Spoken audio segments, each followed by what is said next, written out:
So, hello, this is Peter Gärtner speaking from Walter Hohmann Observatory in Essen.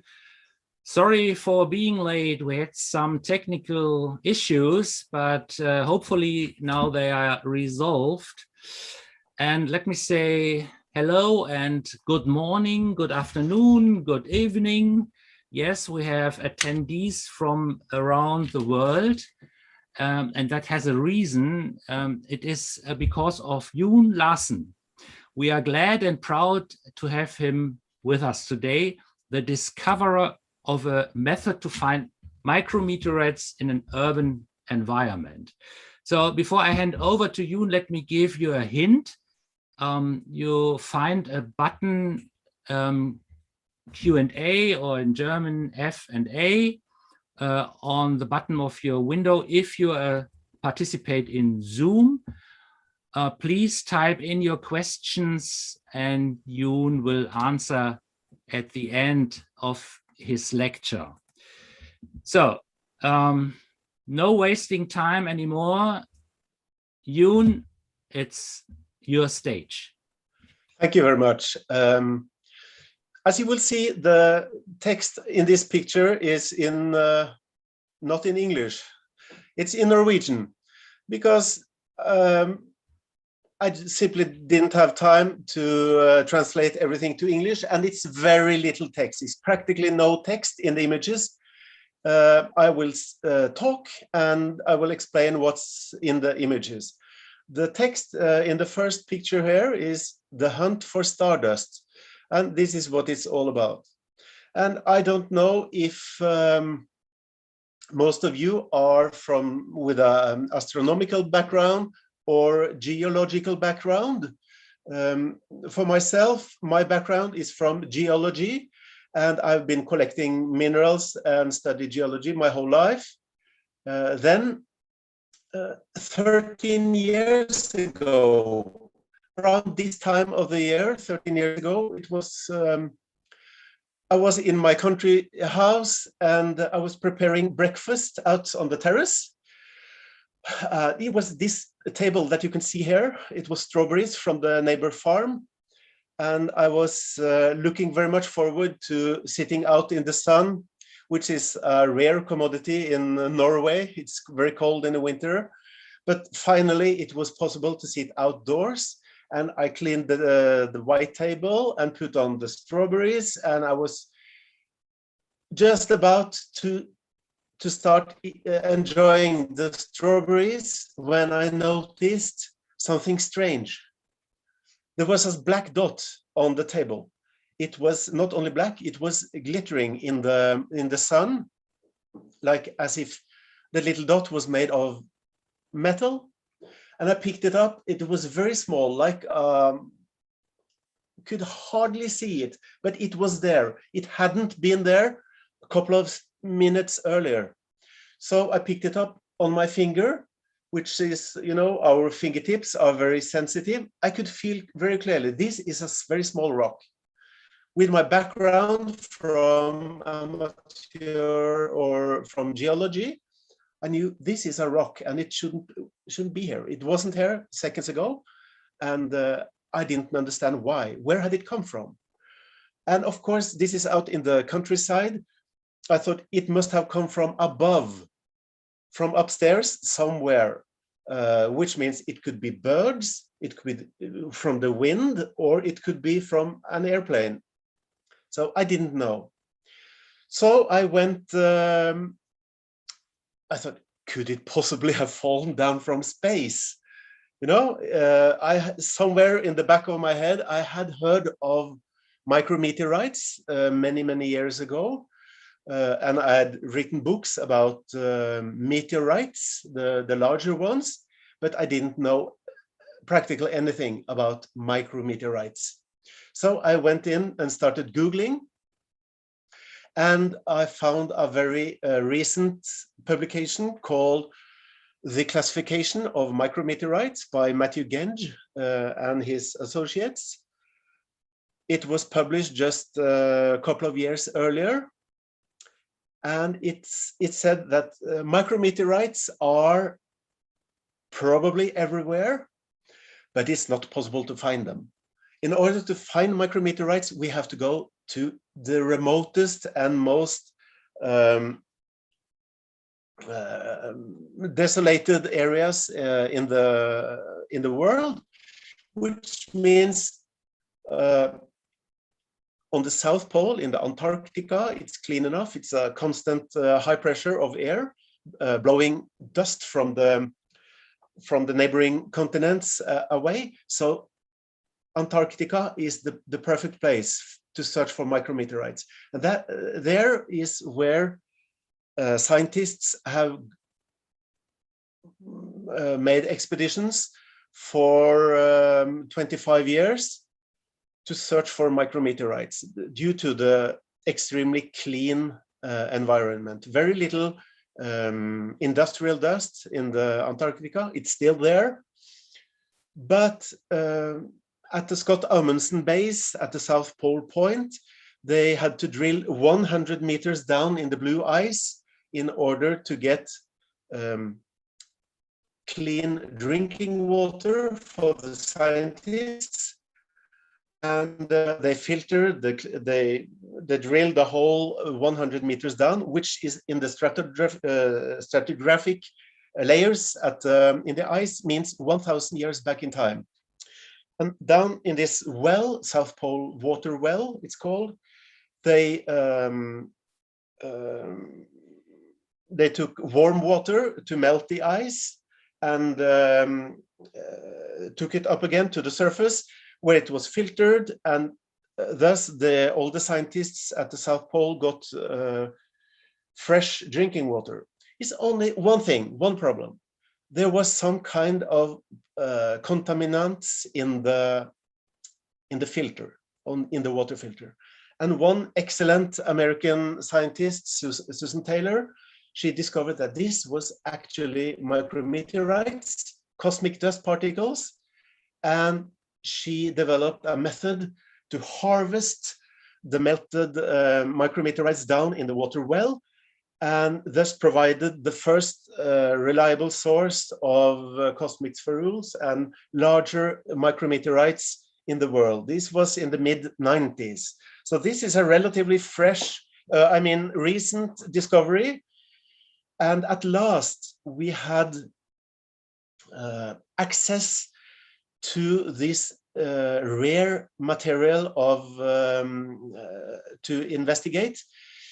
As you will know, I suppose most of you are with an astronomical background, you know about the cosmic dust particles as a problem.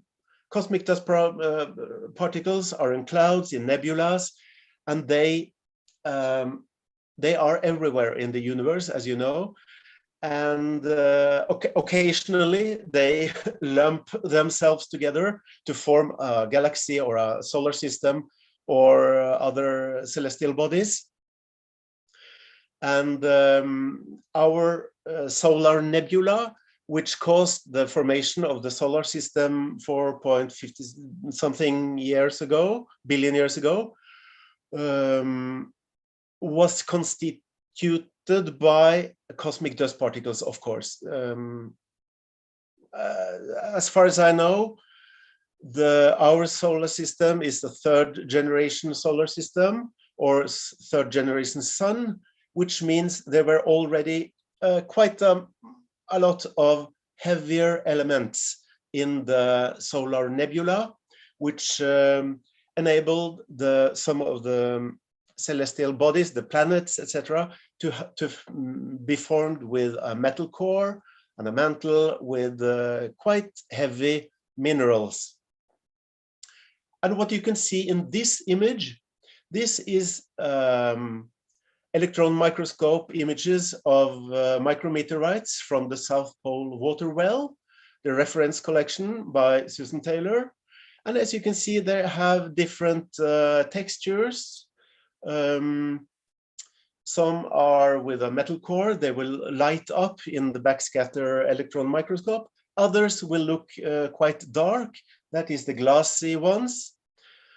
And this was the best images of micrometeorites 6 years ago. And when I first spotted this dot on my breakfast table in 2009, these were the images I found in the publications, and it didn't answer my questions. If I was going to search for micrometeorites, is this what I'm going to search for? What does these particles look like on the outside? I didn't know. Nobody could answer me. So I contacted most of the scientists in the field of micrometeorite exploration. It's a handful of us. And this is a colleague from South Korea. He is at work on the South Pole base, searching for micrometeorites.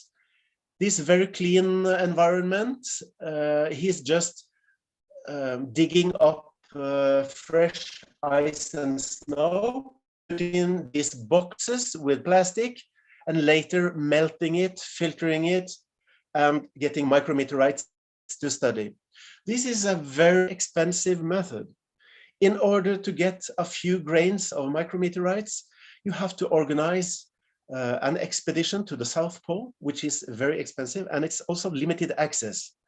Nowadays, you have to wait years to be able to get to the South Pole.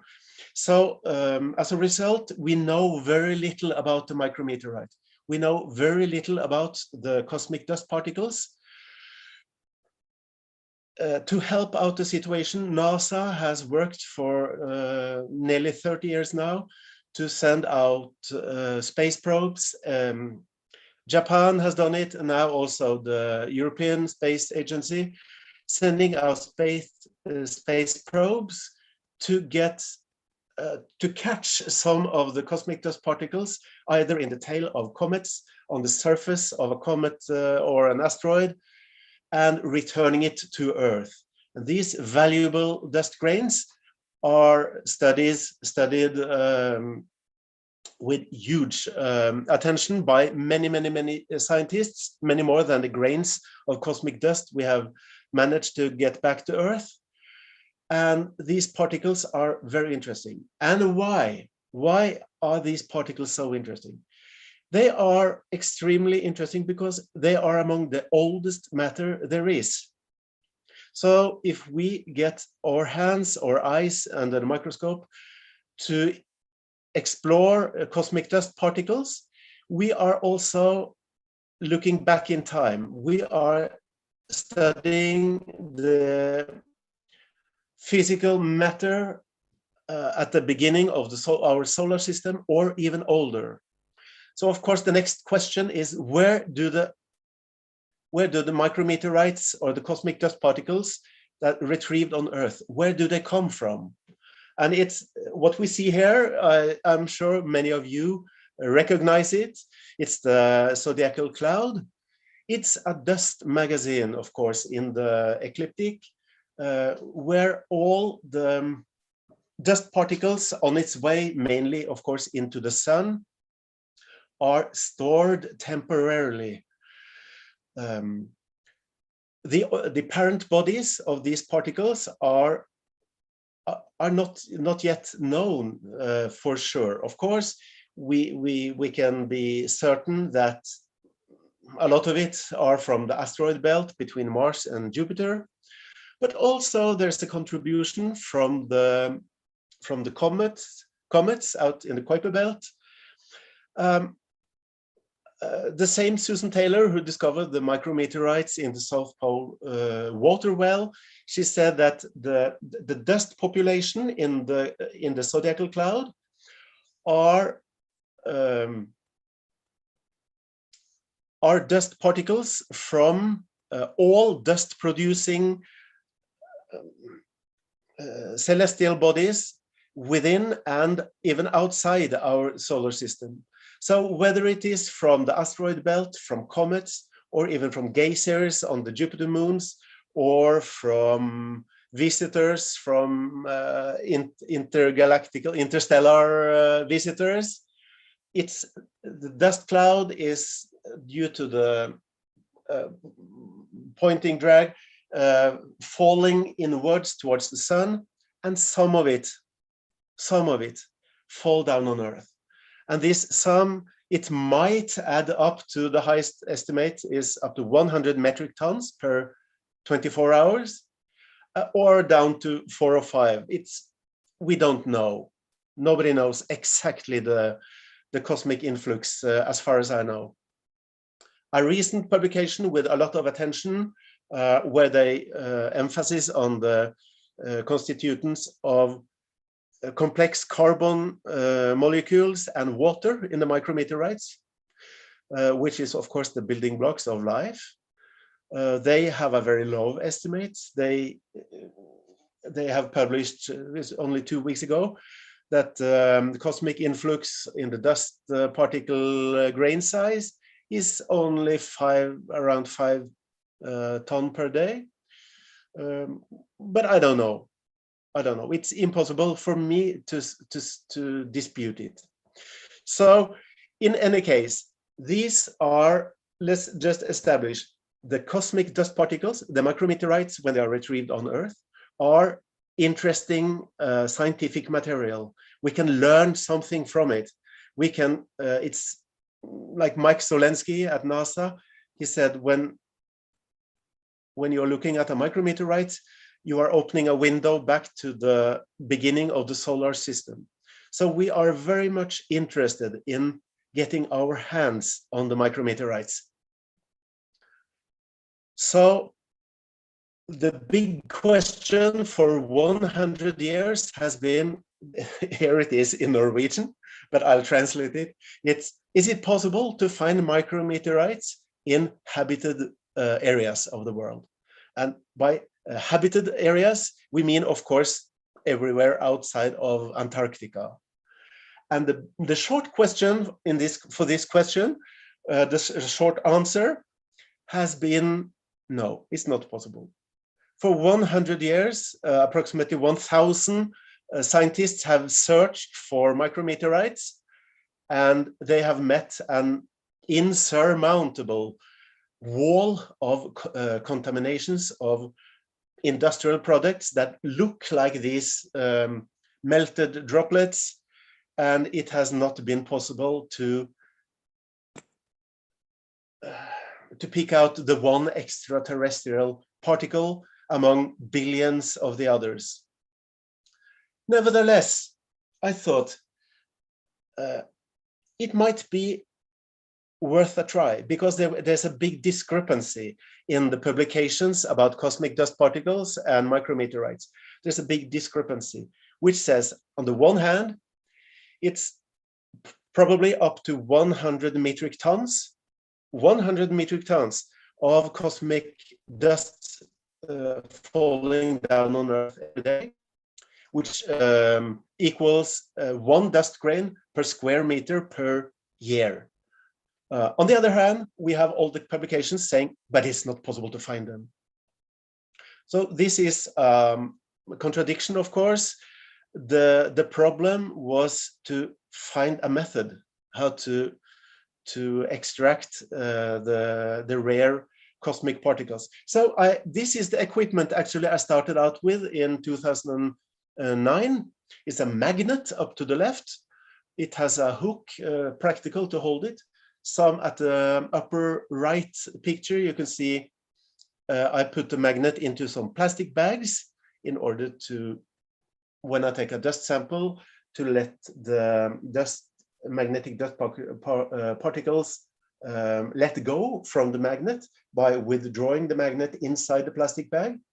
And then in the publications of micrometeorites, I searched for years and years, read all of it. And in one of the publications, it was in actually not a scientific publication, but a popularization by the French Michel Moret. He says the precise size of cosmic spherules is somewhere between 0.2 and 0.4 millimeters.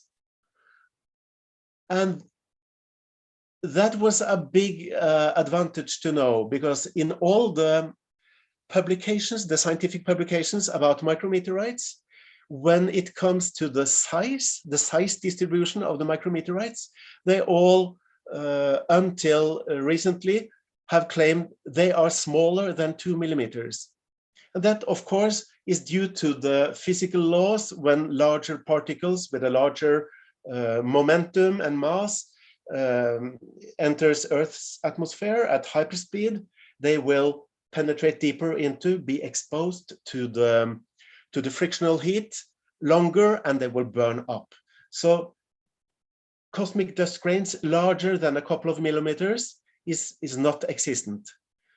You have to go, there's a gap between a couple of millimeters until, let's say, 1 centimeter, where the small meteorites are.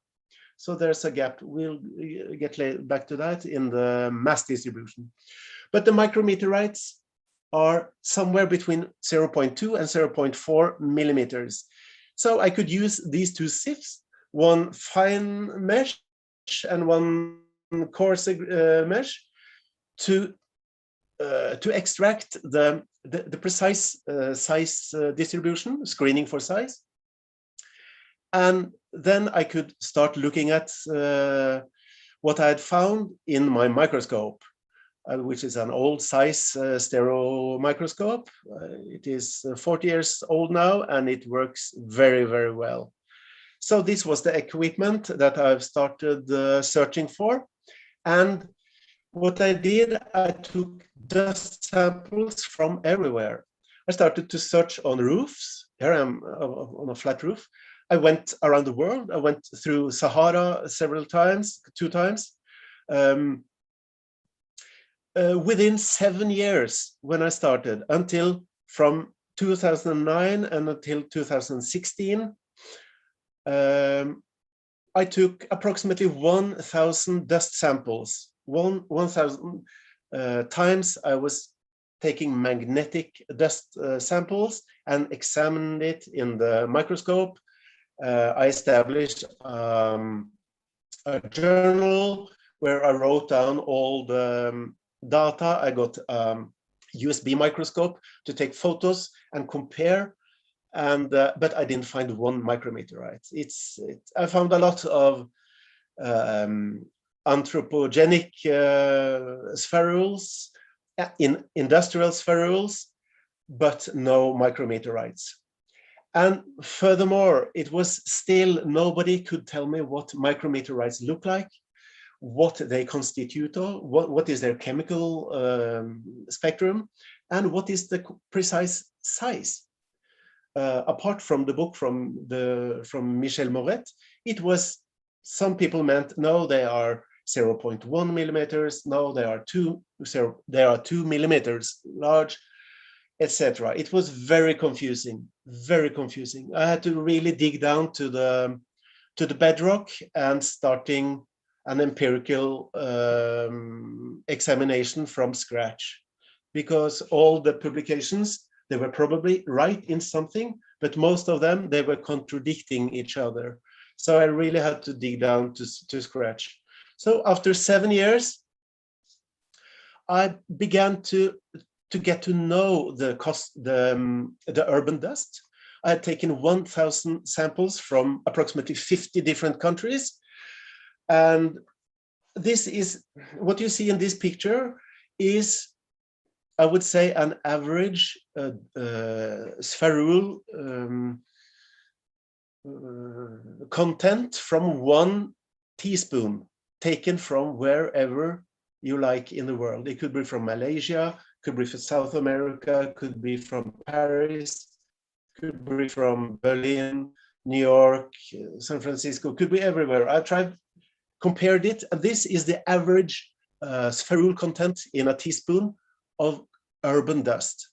The question is, of course, are there any micrometeorites here? And I can reveal so much that no, they are not. But as we can see, and what I had to learn to recognize the different types. And with time, I could recognize that there were some some metallic, silver-like metal balls.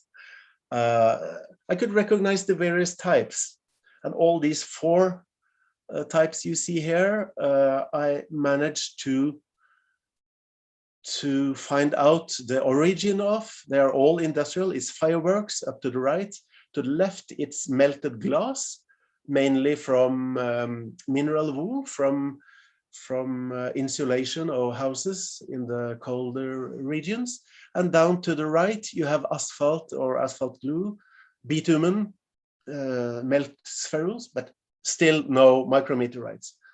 On the other hand, you have also a lot of naturally occurring spherules. These are four among, let's say, 20, 50 different types of natural occurring spherules. The white ones are called iberoliths. It's mainly dust balls from Sahara falling down on the Iberian Peninsula.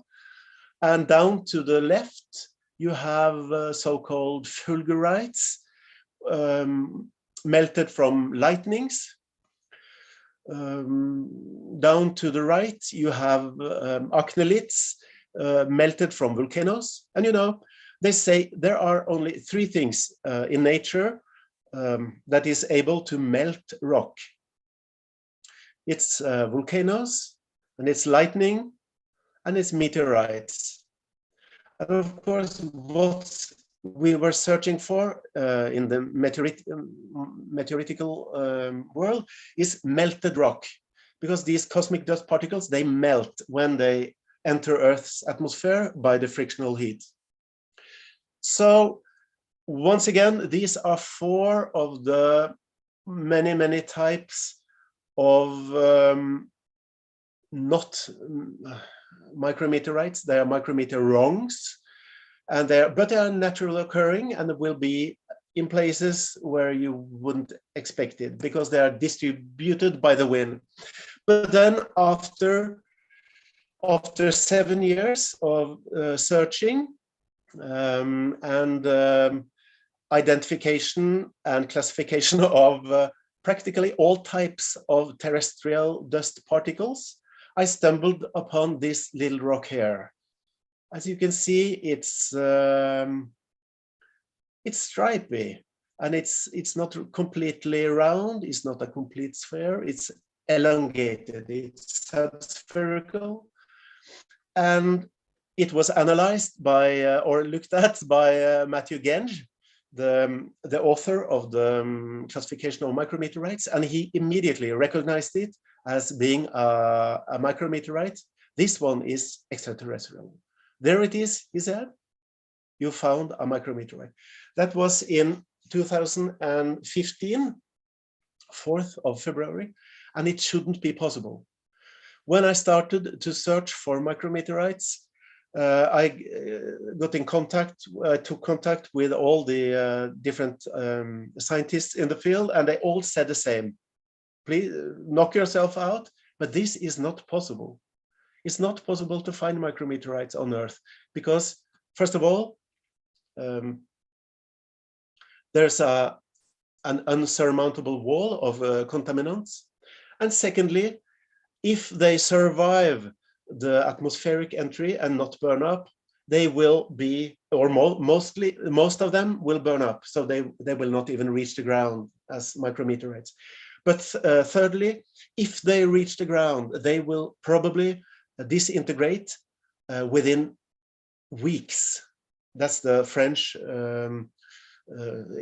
Michel Moret, who heard this argument a lot of times. And so it was not possible to find them. And if you find them, you couldn't recognize them among billions of terrestrial industrial particles. And thirdly, they are so small, they will disintegrate within shortly. So it's not possible. But here it was, an impossibility. So it was, for me, good news. It was two things that was quite shocking. First of all, this is a bit smaller than I had expected. It's a little less than 0.3 millimeters. And it's not a metal ball. In all the publications, the scientific publications about micrometeorites, it was said that the micrometeorites mainly consists of the two minerals magnetite and wüstite. They are both iron oxides. I know them from the mineral world, and it's they look metallic. So I was looking for round metallic balls, but these are not. This is a small rock. This is a stone. And first of all, I had to search in a smaller size fraction, and secondly, I shouldn't look for metal balls, but from elongated or subspherical or even aerodynamic stones. When you zoom into the surface texture of this first micrometeorite ever verified from urban areas, you can see this strange structure. The darker, large crystals you see here are olivine crystals, and what looks like Christmas trees, of course they are called Christmas trees, they are magnetite crystals on the surface. And that's interesting because they are iron from space, iron from the meteoroid, which has reacted with oxygen from the terrestrial atmosphere. So it's a mixed product. So if you search for oxygen isotopes in these Christmas trees, you will find only terrestrial isotopes, which is a confusion. But then when I started to search for similar stones, like the first one that was verified by Matthew Gensch, then I found them. Then I started to find them. And the interesting thing was that the more I found, the more variation they showed. So what we can see here in this picture is it's a photo collage of two micrometeorites. That's the right-hand side of the images from the South Pole. They were actually the best preserved micrometeorites known thus far. And you can see they are weathered. They are old and they are weathered accordingly. So I've imposed or cut out images from the left side of these images of the same type, same textures from fresh micrometeorites. And as you can see, they are very different. The stone to the left is porphyritic micrometeorite, and the one from the South Pole is lots of holes and it's almost disintegrating. But on the left side of it, you can see how the fresh ones, the urban findings, and it's much easier to recognize the surface texture. If I had found the weathered like the one on the South Pole, they would not have been able to identify. It would not be possible to identify them. They would be. We will have to make a section of it, polish down to see the inner structures, and then analyze it at the electron microscope. But what we learned when we started to find the fresh urban micrometeorites is that when they are fresh and pristine, it's possible to recognize them. So this was good news for the possibility of hunting for stardust in the city. Because if the micrometeorites are pristine, it's possible to identify the surface textures, then it's possible to find them.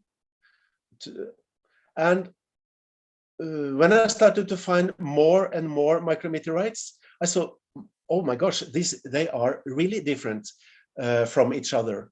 And this variation had not been documented. It has not been published as scientific papers. So I realized I had to be able to document the fresh micrometeorites in color, because they had amazing colors. They had a variation, like you will see. So I started to work with this guy. You can see the left side at the left side. This is Jan Kiele, and we have been working together now for more than 10 years in order to make high-resolution photographs of small things like micrometeorites. And to begin with, we only had the industrial spherules, but we started to take photos of the micrometeorites when we started to find them, and they look like nothing else that had ever been seen before. And this was interesting. So this is, at last, we could see the micrometeorites as three-dimensional stones with the textures that previously had been unknown from the findings at the South Pole. What you see here is a buried olivine. It's the same stripy texture as the very first one that I found in 2015. But as you can see, this is a round stone. This is not a metal ball, it's a round stone. So Jan Kiele and I, we meet one day every week and take photos. And with these color photos, there has been some kind of revolution in how we see the cosmic dust particles, or to be specific, the micrometeorites retrieved on Earth. And what you see here, these are 9 of the stones found at the South Pole. And these were the best photos, or no, they are not photos, they are electron microscope images, the best images of micrometeorites 6 years ago. And then suddenly, with the new photo technique, it looks like this. And these are the same type of stones, just superimposed at the same position in the image. So I just take it once more. So what you see here, this is what micrometeorites look like until 6 years ago. And this is what they look like when they are fresh. And the urban micrometeorites are really fresh. Imagine the terrestrial the age of these stones. It's no.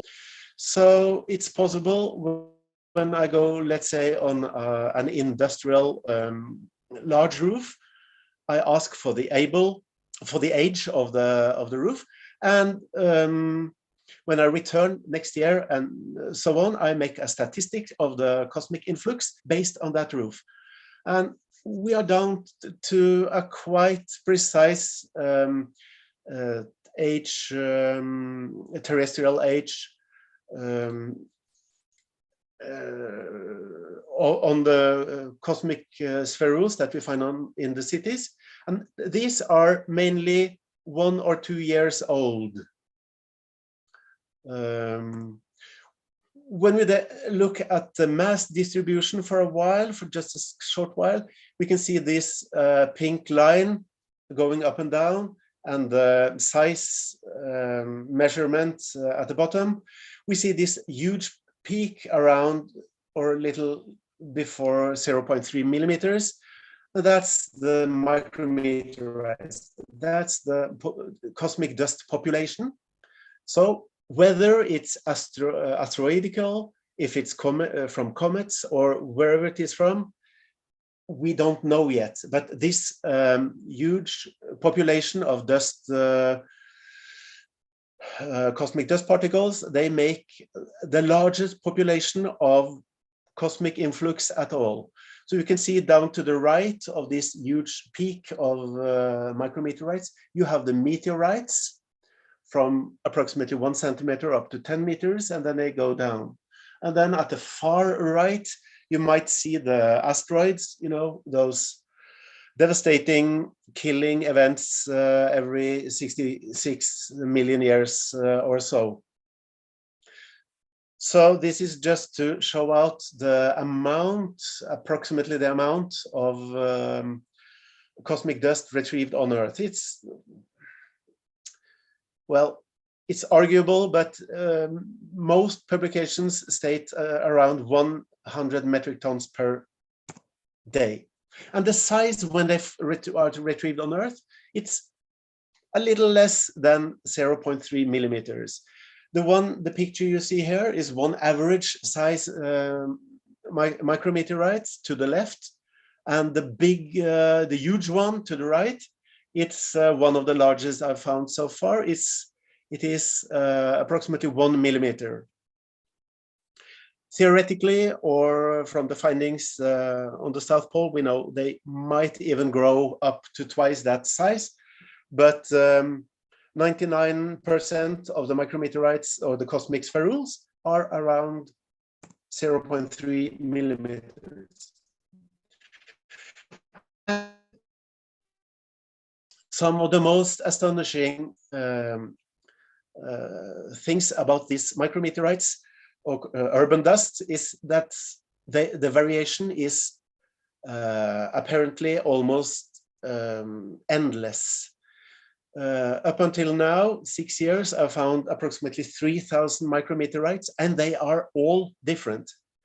You can see in this photo collage just some of the different types of micrometeorites. You have some glassy ones, you have some stripy, you have some with small holes, you have metal beads, and you have visible crystals here and there. But what causes all this variation?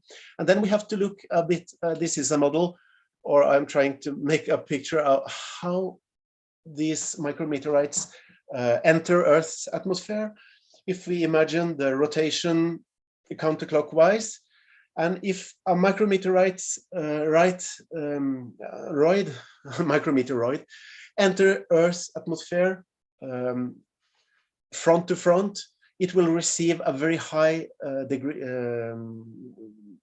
degree of frictional heat, up to 2000 degrees Celsius, which will melt away all metal. It will only be chondritic glass as a result. And at the other end of the scale, we have down at the downmost particle, it's unmelted, because when entering Earth's atmosphere with the rotation, it might softly decelerate and end on the ground practically unharmed, unmelted. These are very interesting grains because they still contain the carbon compounds and traces of the water, the initial water. It's estimated that the unmelted micrometeorites may contain as much as 12 to 15% water. 12 to 15% water. And if you do the math, 100 metric tons per day, 12 to 15% water. This is one hypothesis, might be where the water on Earth is coming from. Of course, this can be analyzed with deuterium hydrogen isotopes or ratio, and it's still under exploring. I cannot say for sure that the water on Earth is coming from the cosmic dust, but it look at the moment, especially with the new publication 2 weeks ago from the French Concordia team, it looks so that the water is coming from space under the radar together with the micrometeorites. So this, even with all variation in the micrometeorites are chemically very homogeneous. They are chondritic. Chondritic is the chemical spectrum of our solar system. So even if you have like this illustration is when you see the black band at the center, to the far left, you have the unmelted unmelted micrometeorites, and then the peak temperature is rising. And to the far right, you have the completely melted micrometeorites. It's basically practically glass, chondritic glass. And of course, larger than that or higher temperature, it will evaporate. But this can also be seen in the top of this photo. You have an unmelted micrometeorite. It looks like, I don't know what to say. It's shapeless. It's not aerodynamic. And you can see small grains of metal and sulfide on the surface. It has not been differentiated. But on the lower part of the image, you can see that's a complete glass sphere. So it's the same, it's from unmelted to completely melted micrometeorites. And they are all chemically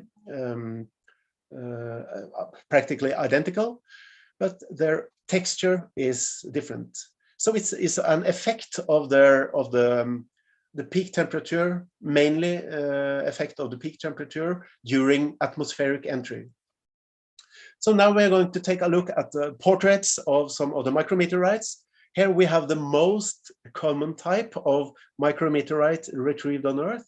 You can again see the stripy texture. It's a barred olivine. And if you have background from mineralogy, you will know that olivine can be the iron rich type or the magnesium type, and this is the magnesium type, very depleted from iron. So this is magnesium silicates. That's mainly the chemical spectrum of the micrometeorites retrieved on Earth. Excuse me. And this is the medium heated ones, and it's called barred olivine. Forsterite is the mineral name of it. So approximately 30% of the micrometeorites retrieved in cities look similar to this one. And as you can see, it's not completely spherical. It has some strange edges. These are the crystal domains, and they have visible, it's polysomatic with crystal domains, so we can recognize the various olivine crystal domains on the surface of the micrometeorites. So this is the most typical. Statistically, the first type of micrometeorite you will find when you start to search, and I recommend that you do that. Secondly, we have, if the stone was heated just a little more, it might have ended up like this. Here you can see it's more like pyramidal crystal domains on the surface, not the stripy like the last one. And the pyramidal crystal domains are still olivine, but the crystal grains are so small you can no longer see the individual crystal grains. So it has a very interesting metal ball in the center. The center is actually in the front of the stone. And why is it in the front? Well, when a micrometeoroid enters Earth's atmosphere, it will be warmed up by the frictional heat, and it will be differentiated. The heavier elements like nickel and iron will fall in to form a core, and you have the lighter elements outwards. And at the outermost are the volatiles, and they will just evaporate. But seconds later, or milliseconds later, this stone is entering Earth's atmosphere at hyperspeed. That's why the frictional heat is so dangerous for it when it hits. But it's so small, it has so little mass, so little momentum, that moments later it will be decelerated from the continuous frictional friction against the air molecules. So it will be decelerated, which means also cooled down, and then it will reach solidus, and it will start to recrystallize. So the crystalline result of the micrometeorites is not actually from space. It's made in our atmosphere. And why is this metal bead in the front? Well, when the stone itself is decelerated, it's starting to slow down. The inertia of the heavier metals like iron, nickel, platinum will push it forward in the direction of movement or speed, and it will be held back by the surface tension of the micrometeoroid at the very last moment and be solidified as a droplet. And approximately, let's say, 20% of the micrometeorites have a metal bead in the front. And sometimes the metal beads, it's not only nickel iron, like this one. This is nickel iron. We can sometimes encounter a cluster of these very interesting smaller metal beads. These are the platinum group nuggets. We have one large one, and it's a cluster of 21 smaller. And of course, you know, there's only one place in the universe where platinum can be formed. That's in an exploding supernova. So I find it rather ironic that in the nearest gutter, in the nearest roof gutter, on the nearest roof, you will find some of the most exotic particles in the universe, supernova particles. Sometimes the bead like this, on this one, this is a cryptocrystalline micrometeorite. It has, you see, notice the symmetry of it. The front is upwards in this picture. It has had a very stable what's it called? Beeline with no spin into Earth's atmosphere. The metal has gathered in the front after the deceleration, where it has served as a protection to the stone behind it, and with speed lines all around. This is like a protection, almost like the noose shield on the space ferry. And you see here at the back of the stone, it's more ordinary, rounded.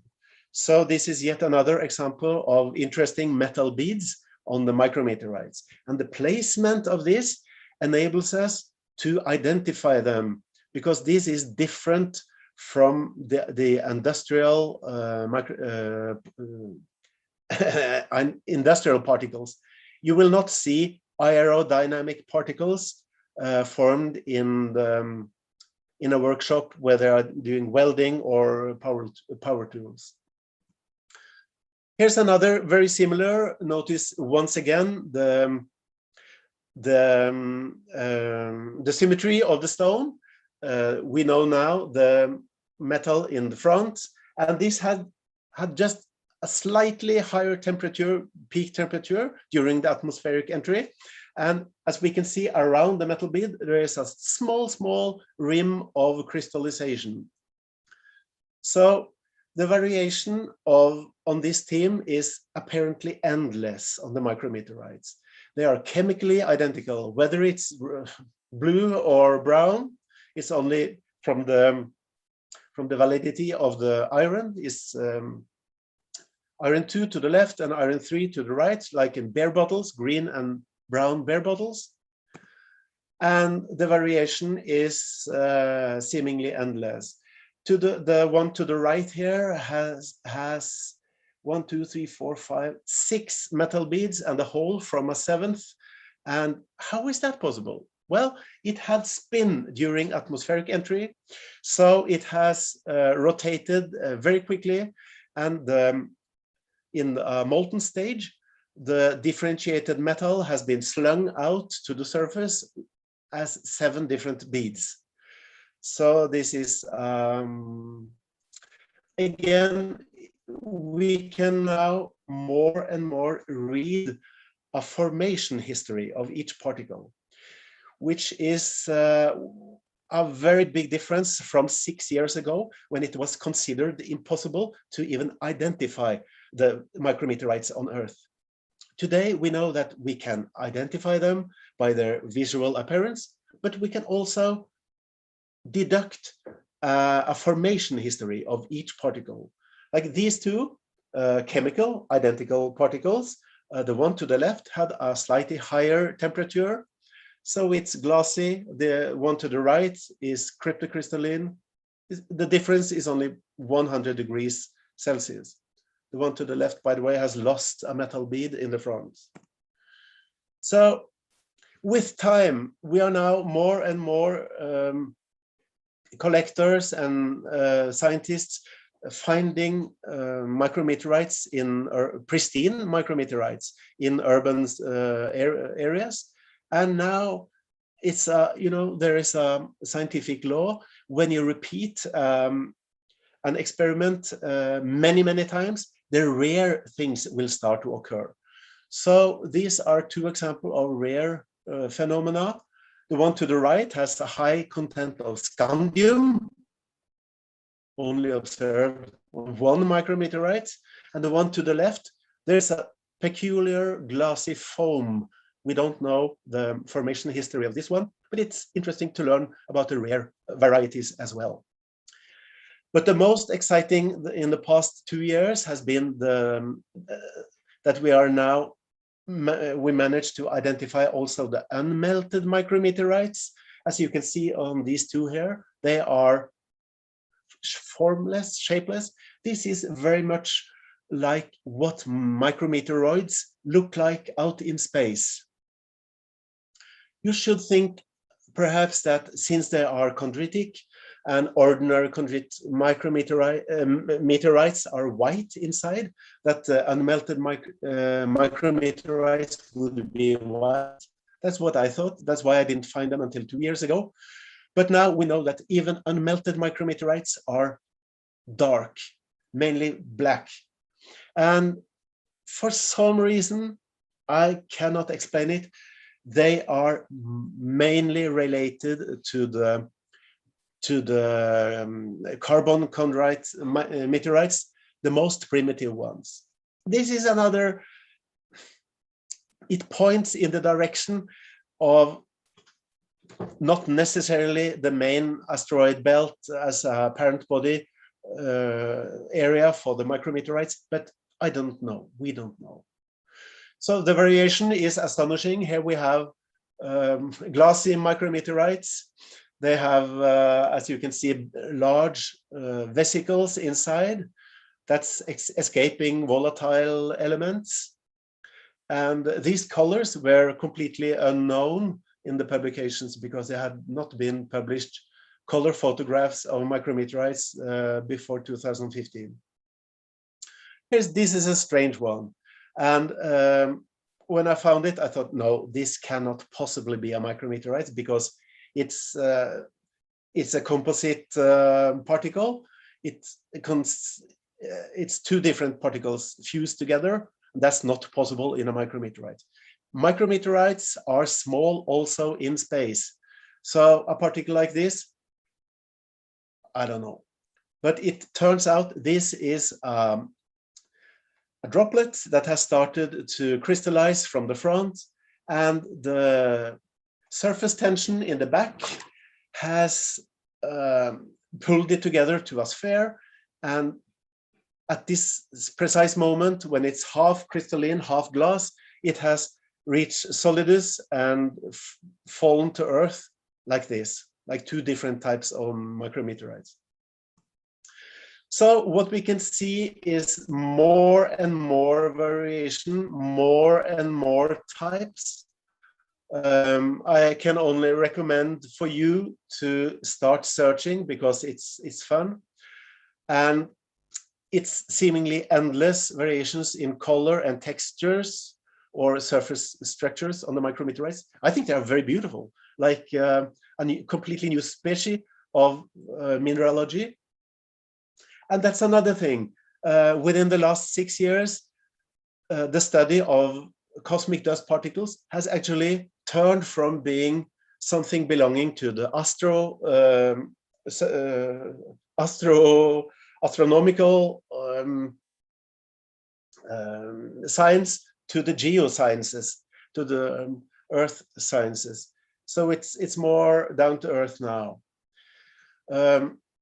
One thing happened when I started to publish these photos 5 years ago. I started to publish this on my Facebook page, Project Stardust. I recommend you all to, you are all invited. These pictures, and they were with a text explaining the formation history, etc., about each particle. And then I was one day contacted by a quite furious American scientist who asked me, "What is your where is your peer-reviewed publication about the micrometeorites?" And I said, "I don't have one yet."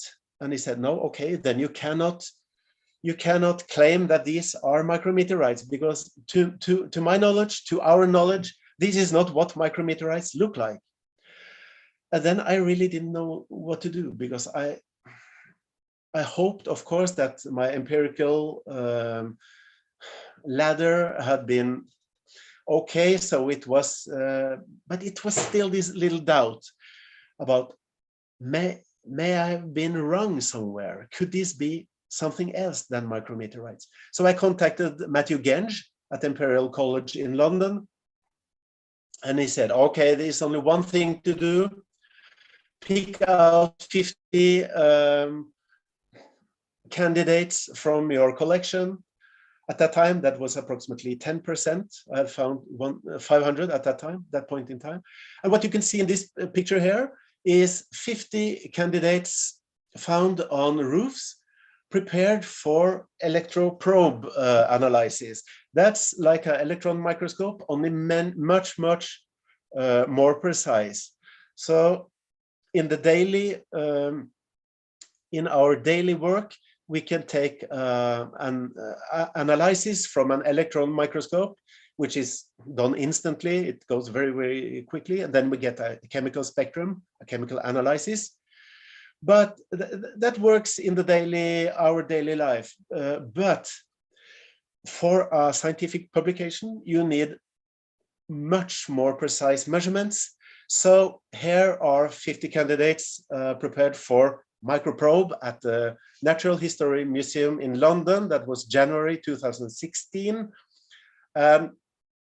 We did the plotting, and then the machines started to work, and it took one whole week to do the analysis.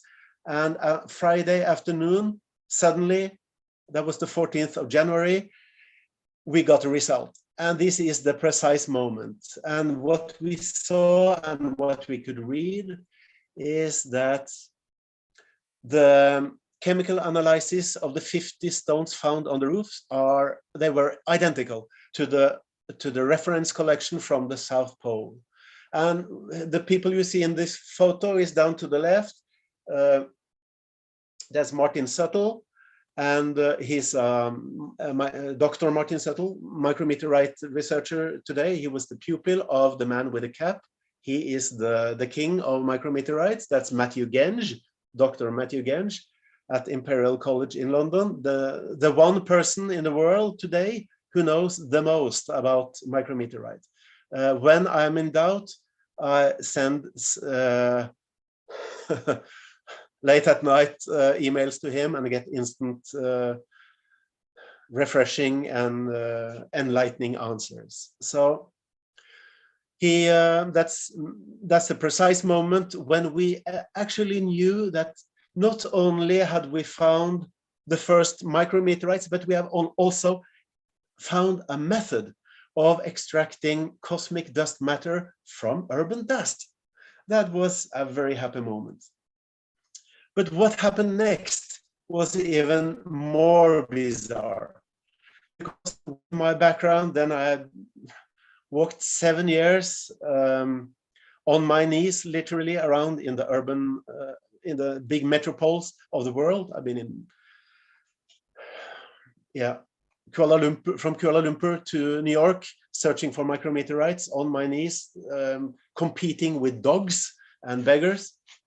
And suddenly I got invited to the most interesting laboratories around in the world to both share my my new discovery and to learn more. And here I'm in NASA Stardust Lab, looking at the two wild Comet Wild grains of a considerable size that they have. Just look at this very, very clean environment here. The Stardust Lab at the Johnson Space Center is one of the cleanest rooms on Earth, and I was very, very fortunate to be invited there by Mike Solensky, and it was amazing to see these two grains from the wild comet directly in the eye. It's never forget it. But remember, I had now for 7 years walked on roofs all over the world, and I asked if we could the next day go up on the roof of the Stardust Laboratory, which they let me do it, but they told me later I have no. I did not believe we'd find anything there. So to the left here we see the big boss himself. That's Dr. Mike Solensky from NASA, and he's the guy that spent his life helping us understand the cosmic dust grains by sending space probes and analyzing. And the one to the with a greenish shirt, that's his electron microscope person. And then to the far right, we have my photo colleague Jan Kile. He's half Texan, so he has, for the occasion, put on a cowboy hat. And then with the blue rubber gloves, I'm holding a dust probe taken down by the drain. You can see it just in front of me. And you can see on the smile, this not so convinced smile on Mike Solensky's face, that he didn't believe this. This was, okay, let's take a photo and let's go down again. But remember that down in the laboratory, they had 2 grains, micrometeorites retrieved with their space probe. But on the roof, they had 5. And that was quite astonishing. That and the irony of this is something that Mike Solensky says, I will not even discuss it. But on the roof, the NASA Stardust Laboratory had 5 Stardust grains, and in the laboratory, they had 2 of the same size. So here are 2 of them, beautiful, fresh stones, fresh from space. Obviously, aerodynamic stones. You cannot create something sculptural like that in any other way than sending it in hyperspeed through the atmosphere and with a quick deceleration. So these are fresh micrometeorites found on the roof of NASA's Stardust laboratory. And then Mike Solensky, this is in Norwegian, I apologize, that he claimed that I had found a new door back to the beginning of the solar system. Thank you, Michael. The interesting thing today is that we have now found a way to find micrometeorites, cosmic dust particles everywhere. It's evenly distributed all over the world, and even children can participate. This is a picture from the Natural History Museum in Berlin, 2019. The youngest participant that managed to go through the maze and find his own micrometeorite, he was 8 years old. It's the little guy in the green t-shirt. So since then, it has been children in Spain, United States, and even Norway who has managed to go through the maze. So it's, to me, this is extremely interesting to see that at the same time, it's cutting edge science at NASA, and even children can do it. And we must remember what Carl Sagan said, that you should tell all the children that the stars are suns. They look small because they are far away, he said. Then they will understand the rest.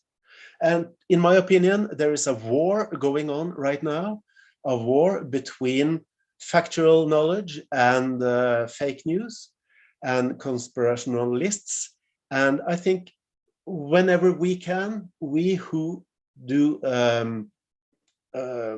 astronomy, geology, or other factual sciences, when we manage to involve the children, it's one more soul saved from hell. So let's all do our best to get the children involved. In the United States, they call it outreach, and they are very, very concerned about it. Involve the children, involve the children. And so I've been extremely fortunate to not only visit NASA and to see that my impossible project turned out to be something that children all over the world can participate in, which is very dear to my heart. But also I'm now, apart from the pandemic, being invited to give lectures in many interesting places. Here is a meeting of Peter. Thank you, Peter, for inviting me as a result of our meeting. And I'm very, very impressed by your work and proud to be a part of it. Thank you very much.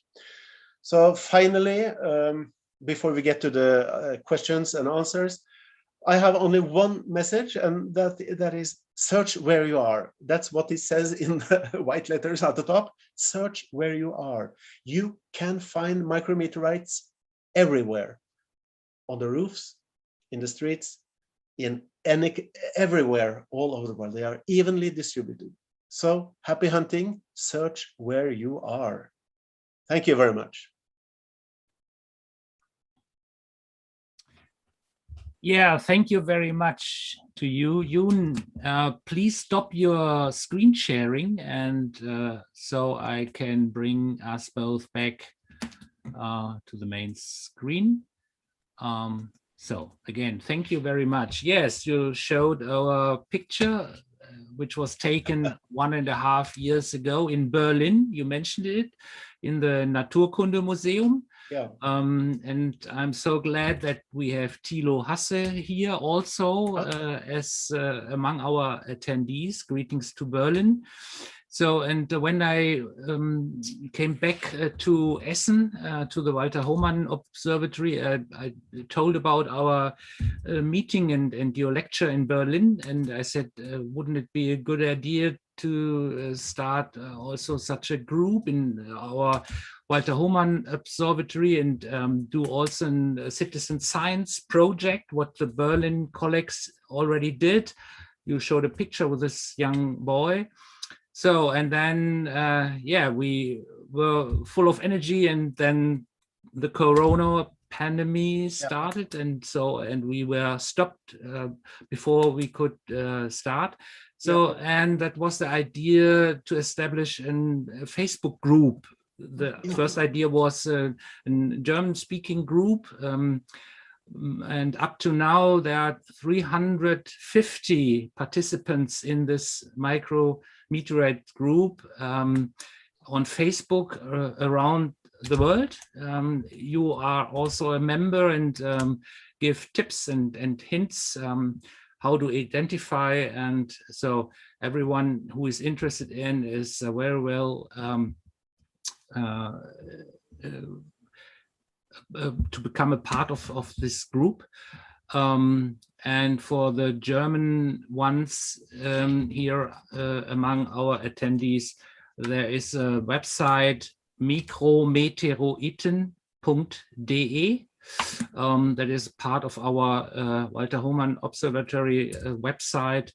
And there are a lot of links to your Facebook group or Facebook page. As you already mentioned, Project Stardust, and also links to Thilo Hasse and Scott Patterson in US. If you're interested, click on these groups and pages. So we have some remarks and some questions. The first question I think you already answered. It was around the micrometeorites per square meter per year. You answered this right at the beginning. So then one wrote, great talk, amazing images. I will start collecting today. Welcome. So thank you for the beautiful lecture. My question, the size of micrometeorites is around 0.3 millimeters. What is the size of the unmelted grains? Unmelted? The unmelted micrometeorites. Yeah. I'm not sure, but what I've seen, the largest one I've seen unmelted is a grain from the Halley's Comet. It's nearly 2 millimeters, and it's still fluffy. The problem with the unmelted is that there are fragile structures. They fall apart very easily. On the other, the cosmic spherules, when they are melted, they get very solid. They are crystalline, and the crystalline part of them has a resistance towards terrestrial weathering, but the unmelted micrometeorites might be porous, amorphous, and very fragile, like the porosity up to 80% or something that was just taken out of the air, but it's it looks like you cannot touch them without them falling apart. So it's a delicate matter. My knowledge to the unmelted micrometeorites is very limited. I visited the NASA collecting facilities. They collect it with an airplane in the stratosphere, and their average size of unmelted micrometeorites is like 10 to 15, perhaps 20 micron, which is just 1/30 of a cosmic spherules.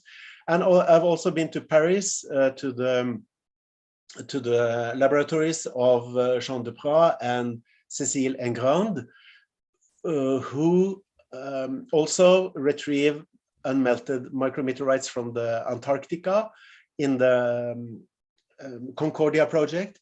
And there, as again, is the average size 12 to 15 microns. But this doesn't, the data points are so few. The collected knowledge of micrometeorites still today is less than 1 teaspoon of cosmic dust. 1 teaspoon, that's very little. And the amount of the unmelted micrometeorites retrieved on Earth, it's still not 50. So it will just be a guess. Yeah.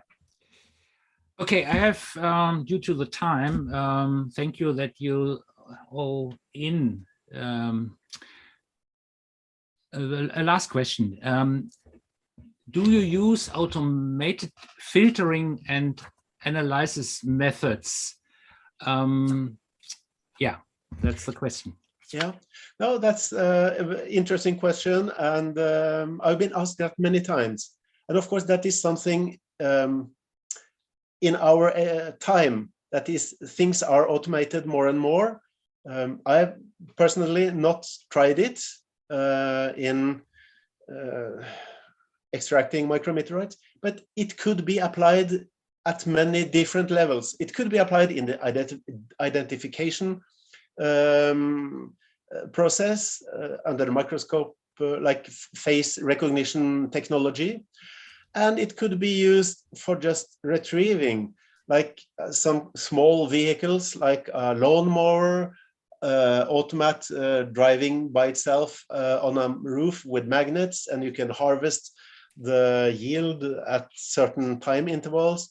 It could be like some kind of automatization, an industrial line where you put in tons and tons of urban dust. Imagine what those who clean the streets in the spring, what they retrieve, and then you do the various types of filtering, like for size, for magnetism, for face recognition type, artificial intelligence, etc. And at the end, you might get lots and lots of micrometeorites, but I personally not used it yet. Yeah. I can tell you that Professor Clemens Waldhör is also among our attendees, and he has a student group and they search about this. Professor Waldhör is also a member in our Facebook group. Maybe he will connect you and ask for some questions around this topic. Yeah, maybe. Yeah. So a last statement. What a fantastic and inspiring talk. Many, many thanks. So, you're most welcome. I enjoy it more than you. And that is the end point of not only this lecture, but of our live lectures this afternoon. Thank you for everyone. Thank you, Yoon, for you, and have a good time and stay healthy. Greetings to Oslo. Thank you. Thank you. Bye-bye. Bye-bye.